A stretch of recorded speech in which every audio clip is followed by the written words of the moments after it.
G'day, Cliffo here.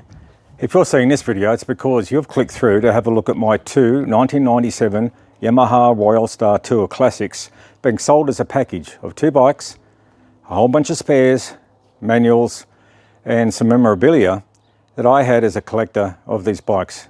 I've loved the RoyalStar so much that, as you'll see, I have three of them. I'm retaining one and I'm selling two on because since retiring from the Army, I've started doing motorcycle race officialing around Australia and indeed overseas as well. And I just don't have the time to ride three bikes. Also, just bought myself an off-road bike, which I can use as a work tool essentially for when I'm at motorcycle racetracks, particularly in motocross, so I can get myself around while I'm officialing at these events. And my garage is full. Three bikes is more than enough, and I need to squeeze one more in. So these two are a deal for you. Two bikes, VIN numbers 15 apart, basically born on the same day, if not the same week. In 1997, all the parts are interchangeable. We've got one runner with all the beautiful stuff on it. One at the moment, I can't get it at the start at the moment, but there should be nothing wrong with it. And if you get hold of it and you get either look at it yourself or you get somebody that knows what they're looking at, you might find something very, very simple. There's nothing that I can think of that's stopping it starting at the moment other than the fact that it's just sat in my garage a little bit. It's been on a charger, but it's just not starting here in the cold Canberra morning. Let's have a look at these bikes, and if you're interested and you're not so sure of the price, get into contact. I need to know what the interest is out there is like so I can gauge the market. Make me an offer. I have a bottom price I need to work off. Like I said, I've just bought another bike and I'm going to need some means of carting it around, so I have to buy a trailer now as well.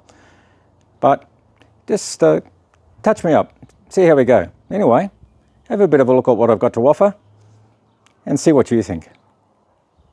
So this is the first bike for sale. This is old 97, what I've called the beast in the ads, though I'm changing up the ads with the addition of this video. This was a bike I bought in 2005 from Bike Biz in Parramatta in Sydney, when my kids were old enough that I didn't need to cart them around in a car anymore, and I needed transport again to around work in Sydney. And my wife, God bless her, said, why don't I buy another bike? So I went out to Bike Biz, had a look. They had two Harley Road Kings and two of these, the 1997 RoyalStar Tour Classic. Tour Classic bikes with the leather-like bags, plastic framed, so they're solid, but with the leather trims on them, it looks very, very good. The double seat, the flat screen like a Road King, as opposed to any kind of big fairing, just the screen. This screen has been weathered somewhat. It's the one that came off the OEM bike, the junior bike that I bought, that I'll describe in a moment. But it's easily replaceable by Eagle Screens in Western Australia, and I'll provide you with the details if you choose to do that. It's got the valanced trims front and back, and on this particular bike it's got Super Trap exhaust systems. Now the Super Trap system has a series of baffles within it which allows you to tune the back pressure, and as this is the bike that when it was reaching close to the 200,000 kilometre mark, 2015 when I got out of the Army, became a project to rebuild and to spec up with the VMAX cams, the 2007 RoyalStar Tour Deluxe type cams, the second generation camming, 32mm carburation set, again off a 2007 RoyalStar Tour Deluxe, and with a spec'd up VMAX rear end which lowers the gearing down, made it a much better bike for two-up riding. These bikes originally, the first generation, were very asthmatic in terms of the carburation, so the OEM one that I'll describe in a moment, the runner, the one that's still registered and runs great, you've got to keep the revs up on them, and they're not that great for two-up riding. You can do it, but if you're going up hills and the things, you've got to gear down. With this one, with the VMAX final drive, the up carburation, the up camming, the lifting of the restrictions on the ECU with heavy duty valve springs in so that we can run the revs up a little bit higher without having to worry about valve bounce or any damage to the head from that. It was a great bike when it was going. Unfortunately, I stopped using it. I'll show you why in a moment. I actually got another bike before this was finished, and my riding life had moved on with a bike club, and I was riding another bike that I'll show you in a moment. So even though I spent a heck of a lot of money and time on getting this bike up to speed, I haven't ridden it that much since it was rebuilt, which is probably to your advantage, that it's been rebuilt but hasn't had a lot of kilometres on it since then. In the original ad, I put down that when I went to start this the other day, I found a pinhole leak in the fuel line from the tank through to the fuel filter. I've since replaced that. Turns over sweetly, but it doesn't actually fire. Don't know why, maybe that's to your advantage. It's unregistered at the moment because just paying it year after year for the last couple of years didn't seem like I really needed it, given I've got the bike that I use mostly, Miss Wendy, and I've got the junior bike, the unmolested 97 Tour Classic. So I've swapped out all the shiny bits from this, which had been the spec'd up bike, what was going to be my best bike, my only bike. Then when I got the barn find one, mechanically fine, checked it all through, serviced it up. I service these bikes with full synthetic oil, and I can tune the carbies myself. I've got the quad carbie balancer, so I keep everything nicely balanced, and they run great. I spec'd up the OEM bike for an original style ride when I was on my own, and with all the classic trims and extra bits and bobs and shiny bits that I'd originally bought for this bike. Because I didn't really need this bike to be the shiny, custom looking one that much anymore, given now I had 2 and now 3 bikes. Let's have a look at the barn find one, the junior bike, the one that has been for a while my most fun bike, but the one that I haven't used really for the long distance riding, and I'll leave that one for last. Here we have her, the 1997 Tour Classic, the bike that I found that is essentially OEM when I got it. Much lower kilometres than the old 97. This one I've advertised as the looker. All the special trims that I'd bought for old 97 have gone into this. Custom seat by MJM in Goulburn, extremely comfortable for long distance, though it's not a bike you want to necessarily ride long distance, though with old 97, back before the rebuild, I actually did ride it quite some long distances, including on a charity ride to Ayers Rock. This bike, single seat, the single luggage rack at the back, so when you take off the back seat, that makes a nice look, along with the single browse. When you take off the luggage rack, all those parts are available. 2 sets of bags, 2 sets of luggage, 2 sets of original seats, 2 screens. The other one, like I said, is been well weathered when I bought it. This one here is a replacement from Eagle Screens in Western Australia. I highly recommend them, and I'll provide you with the details if you wish to buy another screen for what was old 97 for the Beast. This is a great bike.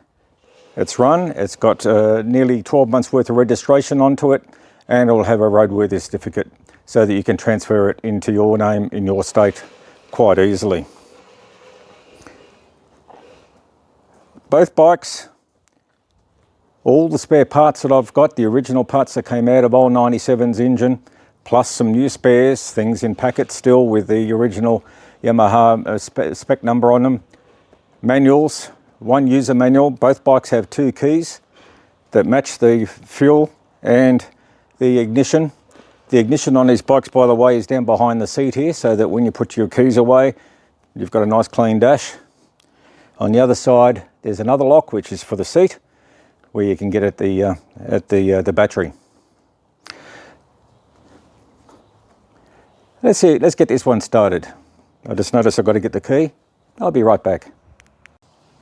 Okay, so I'm back. Got the keys now. The key, like I said, goes into the ignition just down behind the seat here. Turn it on, I can hear the fuel pump clicking over.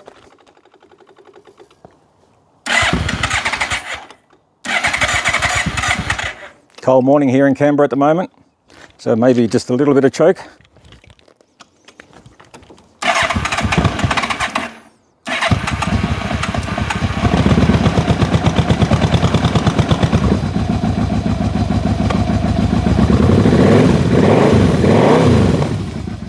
choke off.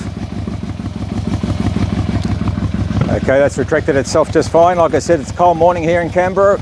I didn't start it before I started filming this, so that was a genuine first attempt at start. Idling over just under 1,000 RPM. That could probably get tuned up a little bit. When I tune these up and balance the carbies, it's usually around the 1,000 RPM that you want to do that. With these first generation ones, you want to ride it closer to the 2,000, 1,500 to 2,000. Keep it all going just fine. Go up a hill, just drop it down. 5-speed. Got ourselves the heel toe type shift with the floorboards, which are extremely comfortable. 5 gears, the 5th gear being an overdrive. Both bikes the same. Obviously though, with old 97, the one with the VMAX stuff on it, that rear drive, that shaft drive rear drive is a VMAX type rear drive, and therefore it's slightly lower geared, so it's got a little bit more pep in it. And with the engine also upgraded, as I've described, then it goes much better. But this has been great fun for that classic kind of ride where you still want to be able to ride the bike as opposed to just being transported by it. These bikes have a wonderful thrum to them still. They have the harmonic balancer inside them with the twin cam on each cylinder, on the 4 cylinders. It gives it a pulse, which I quite like. If I ride a Harley, I find that when they start off thump, thump, thump, thump, and then as you're riding them, they smooth right out, of course, into that magic carpet type of smooth ride. With these, you do get a little bit of a pulse still. It feels like you've got something that you're working with, something that's alive, and something that you're enjoying your ride with. I'm going to miss these bikes. Let me show you what I've got left though. I'm not entirely robbing myself of riding experience.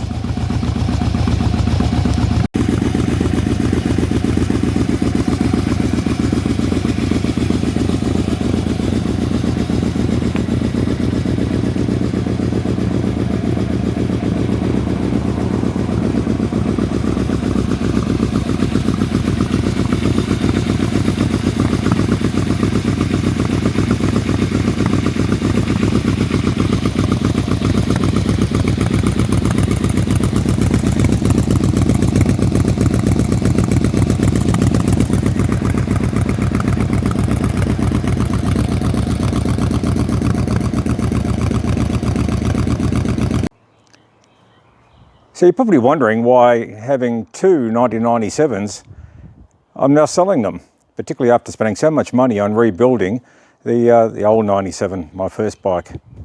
Well, this one here, Miss Windy, a 2007 RoyalStar Tour Deluxe, came into my possession before I'd finished rebuilding old 97. I needed a bike to continue to ride with the motorcycle club I was with, and turned out it was another RoyalStar being sold on consignment at my local dealer. So I bought this one, nicknamed Miss Wendy, and it's been fantastic for long range riding.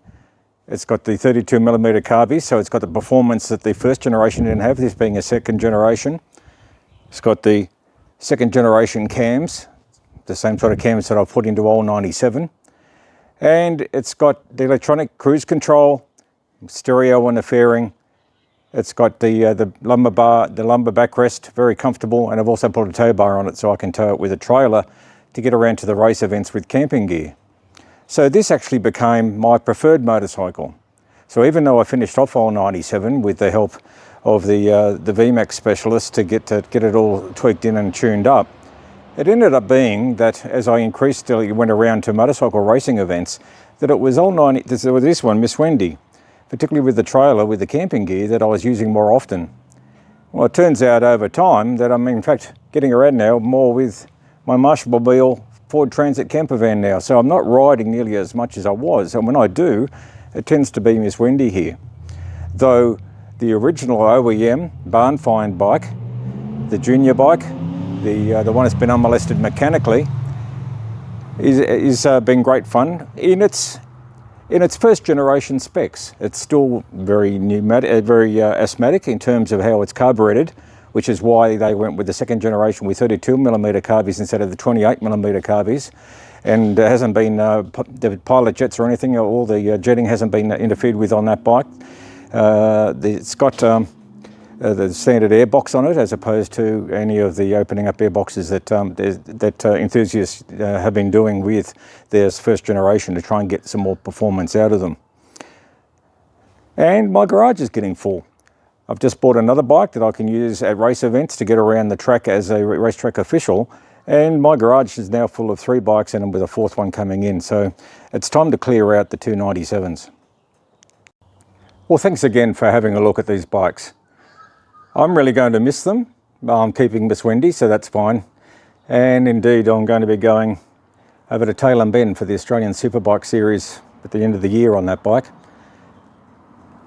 But the 297s have to go. They're up for offer. Make me an offer. Thanks very much for watching.